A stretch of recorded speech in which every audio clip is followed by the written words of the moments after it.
qui voit dans la célébration de la Sainte Messe et dans l'administration des sacrements l'expression sociale et publique qui lui est propre, dans laquelle aucune autorité ne peut interférer, fût-ce avec le consentement de l'autorité ecclésiastique elle-même, qui n'est pas propriétaire mais administratrice de la grâce véhiculée par les sacrements. La juridiction sous le lieu de culte appartient donc pleinement et exclusivement à l'ordinaire du lieu qui décide en toute autonomie, pour le bien des âmes confiées à ses soins pasteurs, des offices qui seront célébrés et par qui. Il n'appartient pas au Premier ministre d'autoriser l'accès aux églises et encore moins de légiférer sur ce que les fidèles ou les ministres du culte peuvent ou ne peuvent pas faire. En outre, les déclarations sont nombreuses qui, faisant autorité et émanant d'éminents juristes et magistrats, mais aussi de la Cour suprême, soulèvent des doutes quant à la légitimité de légiférer par les biais de décrets du président du Conseil, en violation des droits supérieurs dont la prévalence est garantie par la Constitution de la République. Sans même parler de la religion catholique qui bénéficie d'une protection particulière en vertu de son statut spécial, la suspension du droit à la liberté de culte qu'implique le décret du Premier ministre est clairement illégitime et j'espère qu'il se trouvera quelqu'un pour bien vouloir le déclarer officiellement, mettant ainsi fin à ce délire inconvenant de toute puissance de l'autorité civile, non seulement devant Dieu et son Église, mais aussi devant les fidèles et les citoyens.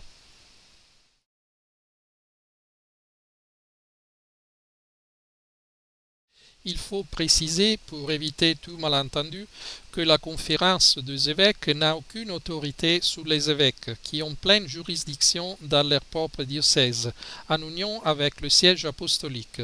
Et cela est d'autant plus important que nous avons compris à quel point la conférence épiscopale est trop conciliante, voire inféodée vis-à-vis du gouvernement.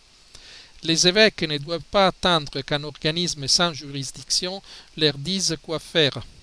C'est à eux qu'il appartient de décider comment se comporter, avec prudence et sagesse, afin de garantir aux fidèles les sacrements et la célébration des messes.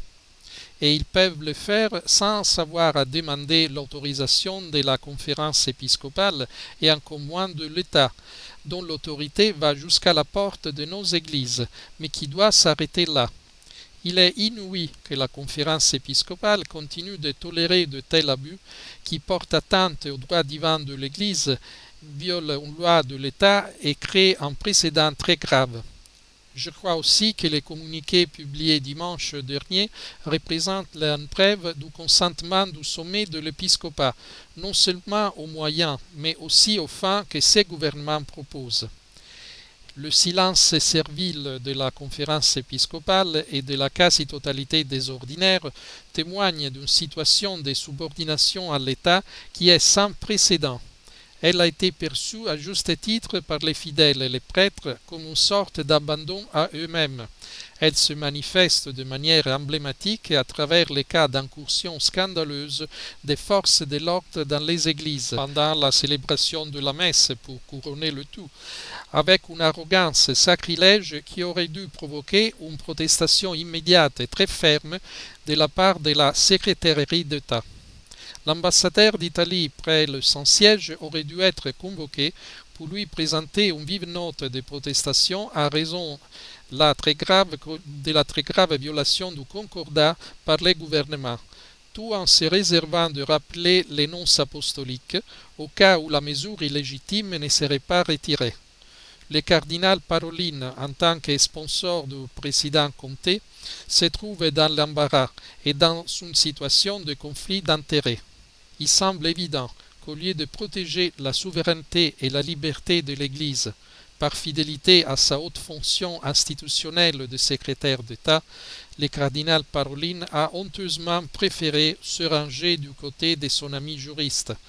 Même les intérêts de ce qu'on appelle le bénévolat catholique ne pouvaient justifier un tel choix.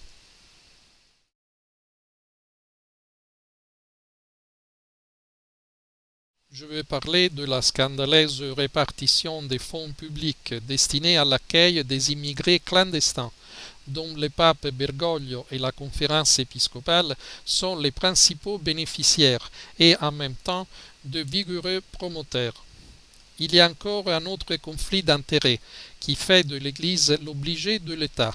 Il ne rend pas totalement illégitime le soupçon que les multiples silences de la conférence épiscopale, y compris ceux dont nous avons été témoins durant ces mois de la supposée pandémie, sont motivés par la crainte de voir partir en fumée les revenus lucratifs de l'hospitalité.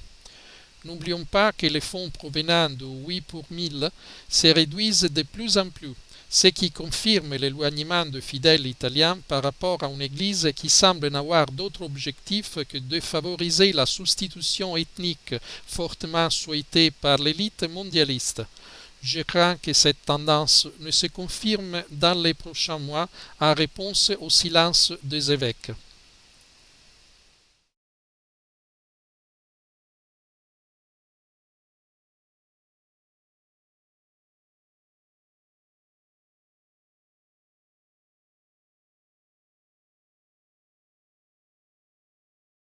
Bergoglio n'est pas étranger à ce genre de changement subis.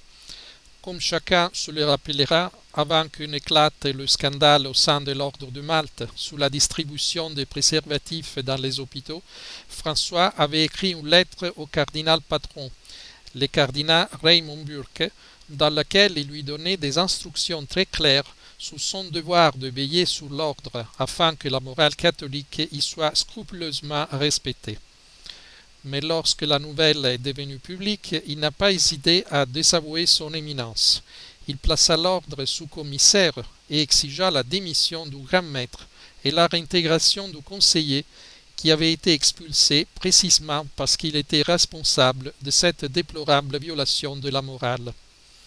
Dans le cas que vous avez rappelé, le cardinal vicaire a cherché à défendre la justesse de son action, expliquant que l'ordre de fermer les églises avait été donné par sa sainteté. Dans l'affaire la plus récente de la conférence épiscopale, la déclaration publiée dimanche après-midi avait manifestement l'approbation de son président, le cardinal Bassetti, qui à son tour devait avoir consulté François. Il est déconcertant qu'en l'espace de quelques heures, la chaire de Sainte-Marthe désavoue la conférence épiscopale en invitant les fidèles et les prêtres à obéir aux dispositions du gouvernement qui non seulement sont abusives, mais qui constituent une violation des consciences au détriment du salut des âmes. Personne n'a l'intention d'exposer les fidèles à une éventuelle contagion, en admettant sans pour autant le reconnaître qu'il s'agisse là d'une éventualité justifiant une telle crainte. Mais la taille de nos églises et malheureusement le nombre si exigu de fidèles qui les fréquentent habituellement permettent de respecter des distances de sécurité tant pour la prière individuelle que pour la célébration du Saint-Sacrifice ou d'autres cérémonies. Il est évident que les législateurs zélés ne vont plus à l'église depuis longtemps. N'oublions pas que les fidèles ont le droit et pas seulement le devoir d'assister à la messe, de se confesser, de recevoir les sacrements. C'est un droit qui leur vient du fait qu'ils sont des membres vivants du corps mystique en vertu du baptême. Les pasteurs ont donc le devoir sacré, même au risque de leur santé et de leur vie même, si nécessaire, de respecter ces droits de fidèles. Et pour cela, ils doivent rendre compte à Dieu, et non au président de la conférence épiscopale, ni au président du conseil.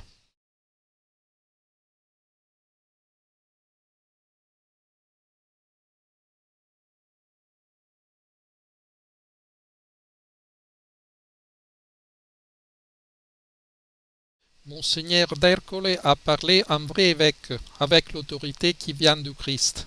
Comme lui, j'en suis sûr, il y a beaucoup d'autres pasteurs et prêtres qui se sentent responsables des âmes qui leur sont confiées.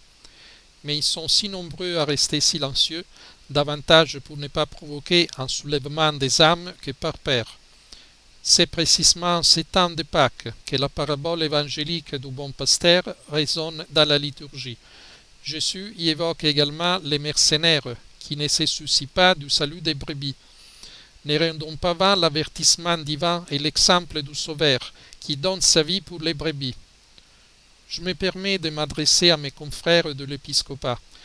Croyez-vous que lorsqu'au Mexique ou en Espagne on a fermé les églises, interdit les processions, interdit l'usage de l'habit religieux en public, les choses ont commencé autrement? Ne permettez pas que la liberté de l'Église soit entravée sous prétexte d'une supposée pandémie. Ne le permettez ni de la part de l'État, ni de la part de la conférence épiscopale. Le Seigneur vous demandera de rendre compte des âmes qui sont mortes dans les sacrements, des pécheurs qui n'ont pas pu se réconcilier avec lui, d'avoir interdit aux fidèles, pour la première fois dans l'histoire depuis l'édit de Constantin, de célébrer dignement la sainte fête de Pâques. Vos prêtres ne sont pas des timorés, mais des témoins héroïques, et ils souffrent par les ordres arbitraires que vous leur donnez. Vos fidèles vous implorent, ne restez pas sourds à leurs cris.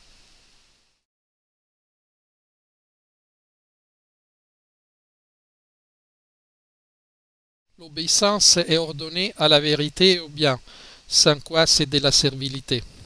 Nous sommes arrivés à un tel affadissement des consciences que nous ne réalisons plus ce que signifie témoigner de la vérité.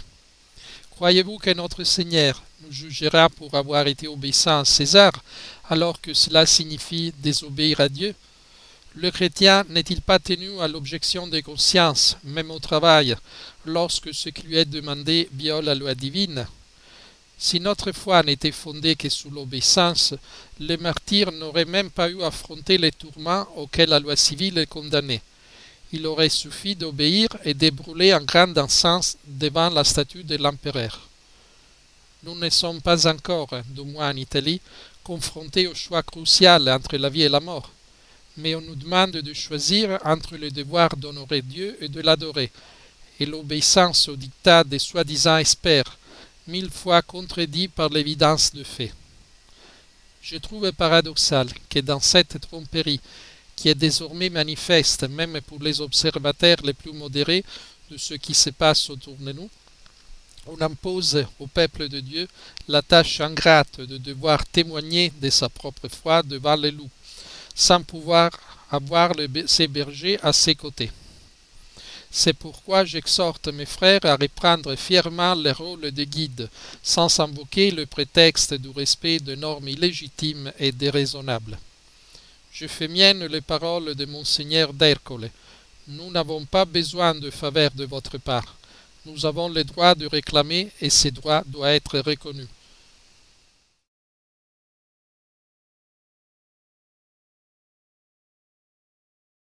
L'unité dans la foi et la charité se fonde sur les saluts des âmes et ne se fait pas à leur détriment. Ni les entretiens de la conférence épiscopale, ni les réunions papales souriantes avec les premiers ministres, à qui l'on a accordé une collaboration indulgente, révélatrice des connivences et des collaborations, ne suffisent. Proclamer la vérité est nécessairement diviseur, car la vérité s'oppose à l'erreur, tout comme la lumière s'oppose à l'obscurité. Ainsi a dit le Seigneur. Pensez-vous que je sois venu apporter la paix sur la terre? Non, je vous l'ai dit, mais la division. En admettant sans pour autant le reconnaître que les coronavirus soient si virulents et si mortels qui justifient la ségrégation d'un peuple entier, voire du monde entier, eh bien, les sacrements et la messe ne sont-ils pas justement refusés aujourd'hui, qui sont justement les plus nécessaires au salut éternel?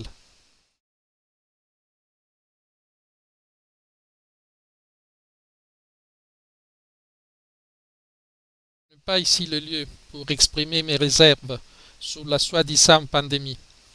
Je crois que des scientifiques faisant autorité ont pu démontrer ce qui se passe réellement.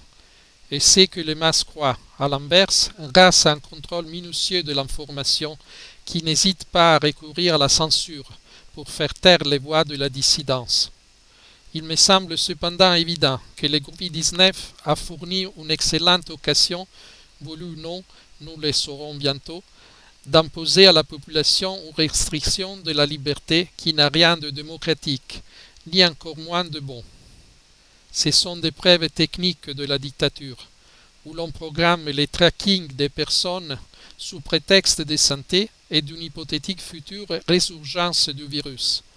On pense pouvoir imposer un régime tyrannique dans lequel des personnes qui n'ont été élues par qui que ce soit prétendent déterminer ce qui est légal et ce qui ne l'est pas, les traitements imposés et la punition infligée à ceux qui veulent y échapper. Plus grave encore, tout cela se passe avec le soutien d'une partie de la hiérarchie. S'ils nous avaient raconté il y a quelques années, nous ne l'aurions pas cru.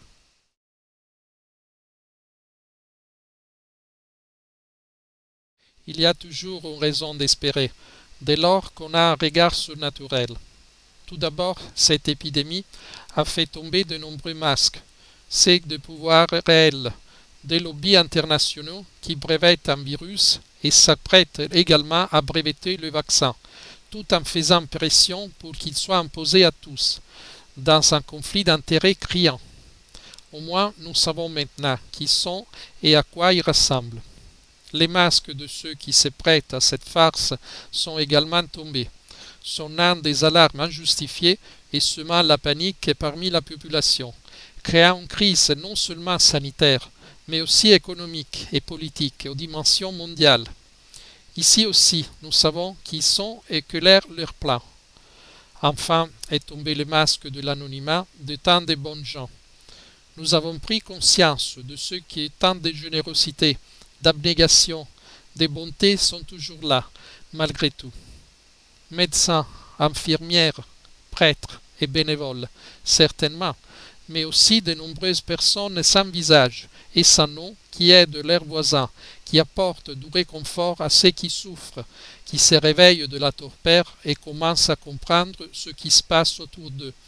C'est un réveil du bien, dont le Seigneur est sans aucun doute l'auteur.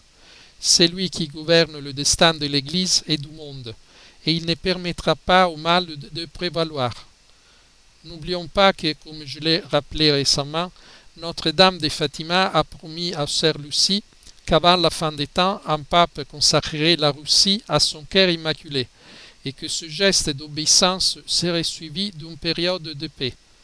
Remettons-nous dans nous-mêmes, nos familles et notre chère Italie à l'Être Sainte Vierge, sous son manteau, avec toute la confiance de notre foi en ses paroles.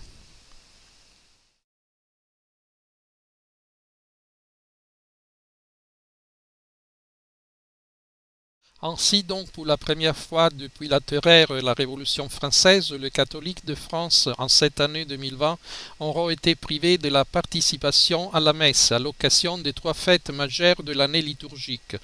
Pâques, le 12 avril, qui célèbre la résurrection du Christ, l'Ascension, le 21 mai, qui commémore son ascension dans le ciel, et la Pentecôte, le 31 mai, qui fête la descente du Saint-Esprit sur les apôtres réunis dans les cénacles. Le calendrier républicain lui-même marquait l'importance de ces fêtes par le fait qu'à chacune d'entre elles correspondait un jour férié. Rien n'y aura fait. Ni la déclaration des évêques de France, différente et mesurée, demandant le rétablissement de la liberté de culte le 17 mai, ni l'appel tout aussi déférent et citoyen de 132 prêtres souhaitant la reprise d'une vie ecclésiale normale à partir du 11 mai.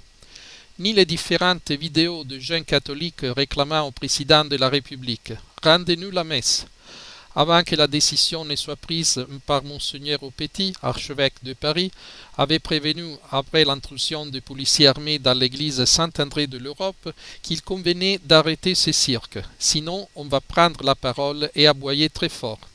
Expression sans doute malheureuse quand on se remémore les dictons « Les chiens aboient, la caravane passe ». Nullement impressionné, Édouard Philippe a donc annoncé, en une phrase lapidaire et en cela méprisante, le 28 avril que, si le 11 mai les commerces et les musées réouvriraient, le lieu de culte ne serait disponible pour des cérémonies qu'à partir du 2 juin. Seule la liturgie démocratique conserve droit de cité avec les séances de l'Assemblée nationale. Les messes, les baptêmes et les mariages sont donc interdits au public. Notons que s'il est toujours possible de célébrer un baptême en présence d'une faible assistance, la célébration des mariages catholiques devient juridiquement impossible. En effet, la loi prévoit que le mariage civil doit précéder le mariage religieux. Or, les mairies ont interdiction de célébrer des mariages civils hormis urgence. Donc, aucun prêtre ne peut aujourd'hui célébrer légalement un mariage. Qu'en pensent les zélataires ecclésiastiques de la laïcité apaisée? L'effet est là. Ce sont les autorités civiles qui décident, aujourd'hui en France, du droit de l'Église à célébrer des mariages. Clémenceau doit sourire dans sa tombe. Rendez à César ce qui est à César et tout est à César. Monseigneur Rouget, évêque de Nanterre et membre du conseil permanent de la Conférence des évêques de France, dénonce dans les mesures annoncées une brutalité incompréhensible et une attitude pas respectueuse. Il donne à cela 3 raisons.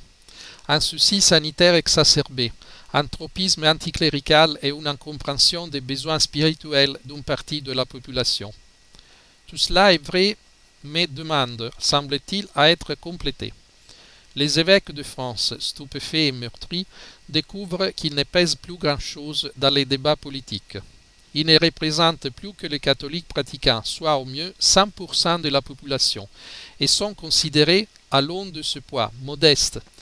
Le catholicisme a disparu de l'espace social.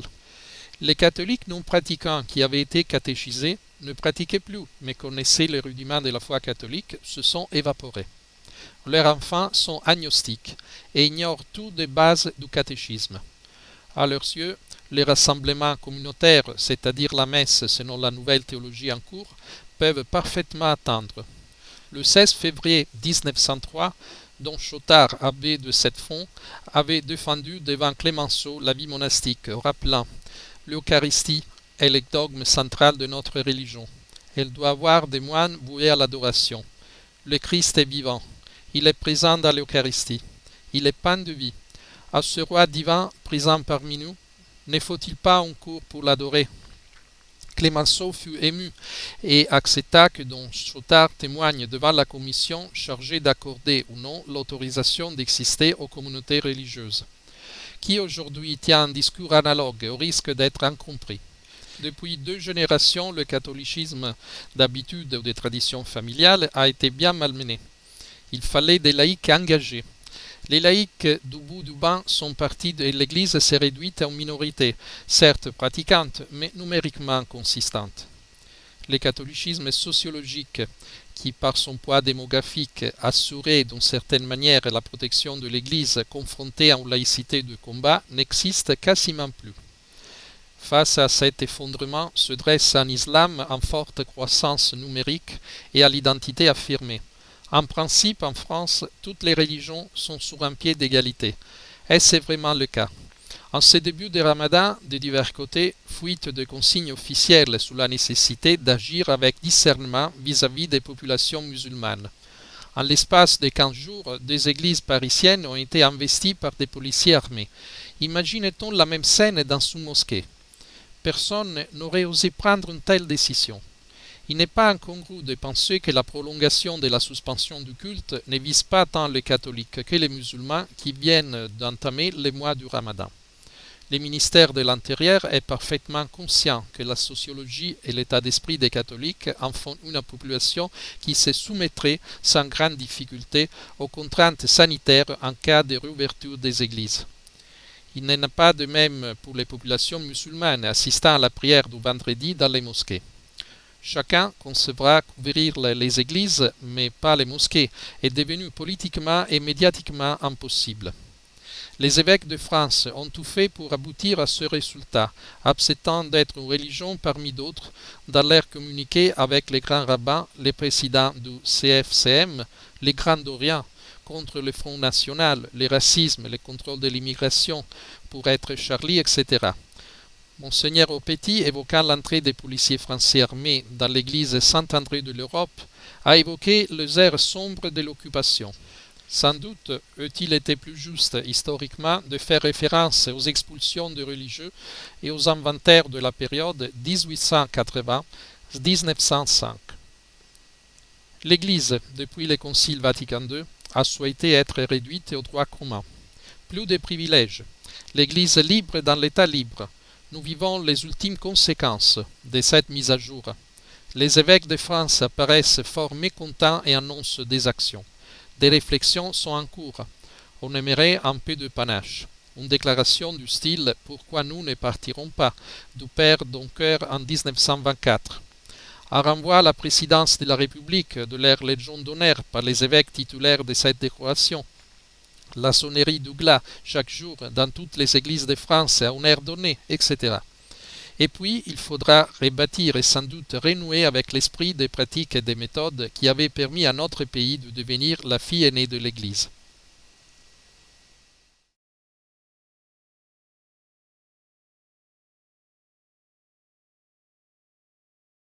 Noël est annulé. C'était il y a quelques années, des années-lumière nous semble-t-il aujourd'hui, le cri de guerre d'une femelle qui avait fait irruption sous la place Saint-Pierre à Rome. La menace du groupe féministe Ivna Shevchenko, la poitrine dénudée et barrée par les mots Christmas is cancelled, hurlait son slogan de haine en ce 19 décembre 2013 ensoleillé, sous les yeux horribles des passants, avant d'être rapidement maîtrisée par les forces de l'ordre. Elle réclamait les droits à l'avortement, assumant les rôles symboliques d'incarnation de la culture de mort, si l'on peut dire. Moins de 7 ans plus tard, 12 avril 2020. Cette fois, c'est Pâques qui est annulé. Les autorités d'un très grand nombre de pays ont proscrit toute messe publique, à n'importe quelles conditions, à la faveur de la dictature sanitaire qui prétend répondre à la crise du coronavirus par un confinement qui se contente de renvoyer les problèmes à plus tard à n'importe quel prix. Le fidèle du rang s'est retrouvé sans messe, sans communion pascale, sans confession, à moins d'avoir la chance d'avoir un curé créatif. On me dira qu'en France, les cloches ont sonné et que des dizaines, voire des centaines de messes virtuelles ont permis aux internautes de suivre la messe de Pâques sur leur écran. Mais c'est un peu comme quand on appelle une grand-mère, un fiancé, une amie, un enfant, par Skype ou WhatsApp. Le cœur y est, mais l'éloignement reste entier. On rêverait de toucher, de partager un repas, d'embrasser, mais ça aussi c'est interdit. Chaque homme est un ennemi pour l'homme, sauf quand c'est une caissière du supermarché du coin, et le pire de tout, c'est Monsieur le curé. Pâques est annulé, pas de veillée pascale, pas de cérémonie du feu, pas de Lumen Christi résonnant dans une église sombre et fraîche où la joie va exploser dans quelques instants pour nous dire que notre foi n'est pas vaine. Pas de retour à la maison en famille. Circuler, accueillir, se réunir, c'est faire botaine aussi. On a fait ce qu'on a pu avec ce qu'on avait, mais il manquait les proches, dont certains sacrifiés sur l'autel de l'ennemi invisible. Il manquait l'essentiel, la messe des Pâques. Pour beaucoup, des millions de personnes, s'est mêlée à ce 2020 sans Pâques la peur du lendemain, l'angoisse du travail perdu, et pour certains, déjà la fin. Y a-t-il de lieux obscurs où l'on s'en réjouit? Pâques est annulé, mais il y a pire, Pâques est oublié. Et ceci explique peut-être un peu cela. Combien de chrétiens ou d'enfants, de petits-enfants de chrétiens, qu'on n'a pas même pensé à baptiser, connaissent la réalité et la signification de Pâques. Pâques, fête de notre Seigneur vraiment mort pour nos péchés et vraiment ressuscité pour nous ouvrir les portes du ciel. Quel est ce meilleur des mondes d'où l'on a chassé la résurrection et la vie, en ne gardant soigneusement que la mort? La mort comme vecteur de la peur qui paralyse et qui isole. La mort comme solution omniprésente qui se répand dans le monde par la contagion démoniaque de l'avortement, si nécessaire à la survie de la dictature sanitaire qu'un ministre de la Santé a pu se dire inquiet de la diminution des IVG à cause du confinement. Pâques est annulé, mais non, Pâques ne sera jamais annulé. Pâques ne peut pas être annulé. Pâques est la plus grande réalité, le centre de l'histoire du monde, notre espérance et notre salut, présent à chaque messe sur terre, éternellement présent et vrai, bien plus essentiel que les courses de première nécessité, parce que Dieu est l'unique nécessaire et que sans lui, le reste s'écroule. Mais malheur à ceux qui ont voulu éliminer Pâques, puissent-ils s'en repentir?